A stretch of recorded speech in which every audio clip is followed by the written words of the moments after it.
Thanks, Matt. Of course, no one wants to find themselves in a dangerous situation in the workplace or any place else. But in light of the devastating situations in communities across the country, the Better Business Bureau is joining forces with law enforcement to help local businesses and their employees be prepared, have a plan of action in case of an emergency. We're joined now by Peggy Penders of the Better Business Bureau, Chief George Gast from NFTA, Transit Police, and U.S. Attorney William Hochul. Thank you so much all for joining us today. Thank you. I'm really appreciative of this event. I think this will help people feel prepared, which I think helps us deal with some of the stressful situations that we see in the news. Peggy, this is an event. It's being held tomorrow. Really an opportunity for everyone to learn more about what to do in a potentially scary situation.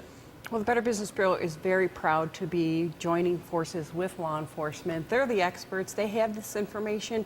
They would know what to do, and they really felt they wanted to be proactive and share it with the business community. So that's our role, is really to bring the businesses together. We're inviting all businesses across Western New York to participate. There's going to be some great information. And George, you're actually going to be one of the presenters. You have some great insight to give people. What are the things you're going to be touching on?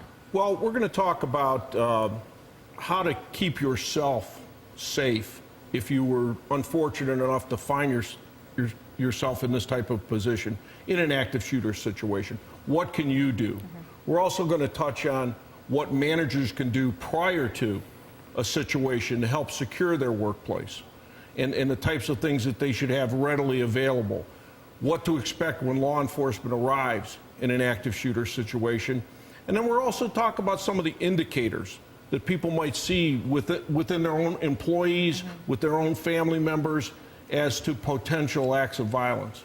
It sounds like awareness, it really is one of the keys to even begin to handle a situation like this. It's huge. It's huge to have some idea of who to go to if you notice disturbing personality traits or changes in personality in an individual. All right, and Bill Hochul, you and I were speaking. The timing of this is important. Also, it's something to consider in our own backyard. It's not a foreign concept that something like this could happen. That's exactly right, Diana. The Bureau of Labor Statistics have told us that there's approximately 550 workplace violence incidents every year.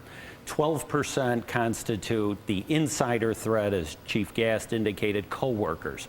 There's external threats as well.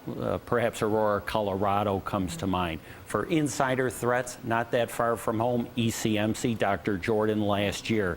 This is really a wonderful opportunity for businesses, employees to get together and learn from the experts like Chief Gast and the other experts we're going to have presenting tomorrow. Okay, very good. Now, Chief Gast, we're talking specifically workplace situations, but I bet some of this same advice would hold true if you're thinking about external situations as well. You know, all of our minds are on Boston and what happened there, but that same kind of awareness could help us beyond the workplace, I imagine. Absolutely, and specifically, we're going to talk about active shooter tomorrow.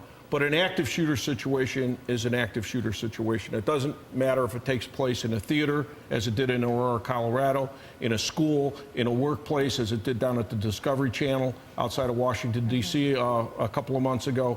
The techniques for resolving the situation are basically the same, and what the individuals can do if they find themselves in that type of situation are basically the same, and we're going to touch on all of that. All right, we were speaking yesterday here on Winging It with our mental health expert, Lynn Shine, and she said the same thing.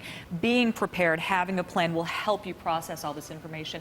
Peggy, for folks who are interested, the event is tomorrow. How do we get involved? Well, they can certainly contact the Better Business Bureau if they haven't registered already, and if they want to come last minute, we are accepting some folks at the door.